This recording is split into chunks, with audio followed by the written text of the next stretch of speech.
بسم الله الرحمن الرحيم. الحاقة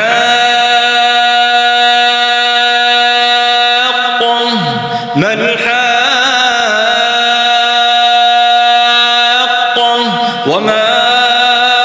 أدراك ما الحاقة كذبت ثمود وعاد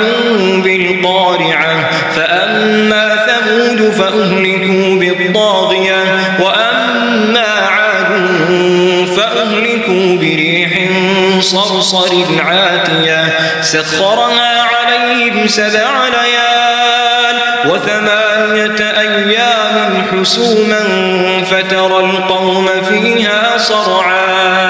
كأنهم أعجاز نخل خاوية فهل ترى لهم من باقية وجاء فرعون ومن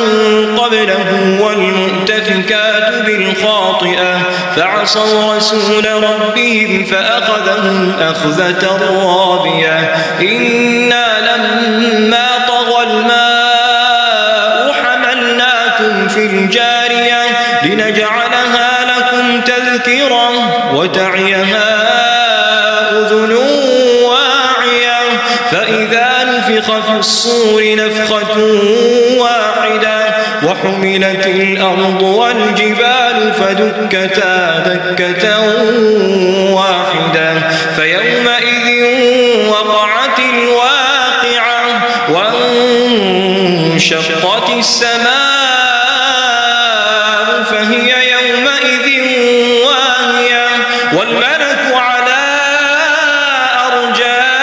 أرجائها ويحمل عرش ربك فوقهم يومئذ 8 يومئذ تعرضون لا تخفى منكم خافية فأما من أوتي كتابه بيمينه فيقول هاؤم اقرءوا كتابيه إني ظننت أني ملاق حسابيه فهو في عيشة راضية في جنة عالية قطوفها دانية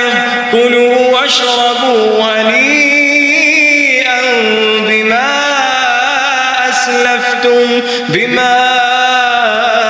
أسلفتم في الأيام الخالية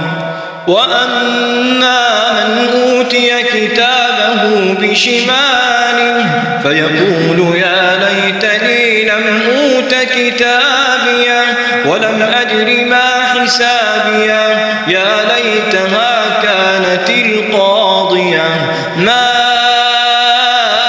أغنى عني ماليه هلك عني سلطانيه خذوه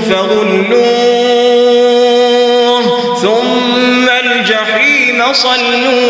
صلوه ثم في سلسلة ذرعها 70 ذراعا فاسلكوه إنه كان لا يؤمن بالله العظيم ولا يحض على طعام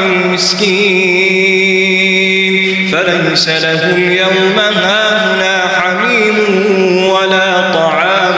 إلا من غسلين لا يأكله إلا الخاطئون فلا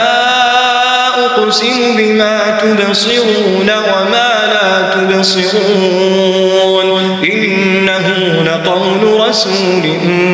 كريم وما هو بقول شاعر قليلا ما تؤمنون ولا بقول كاهن قليلا ما تذكرون تنزيل من رب العالمين ولو تقول علينا بعض الأقاويل لأخذنا منه باليمين ثم لقطعنا منه الوتين فما منكم من أحد عنه عنه حاجزين وإنه لتذكرة للمتقين وإنا لنعلم أن منكم مكذبين وإنه لحسرة على الكافرين وإنه لحق اليقين فسبح باسم ربك العظيم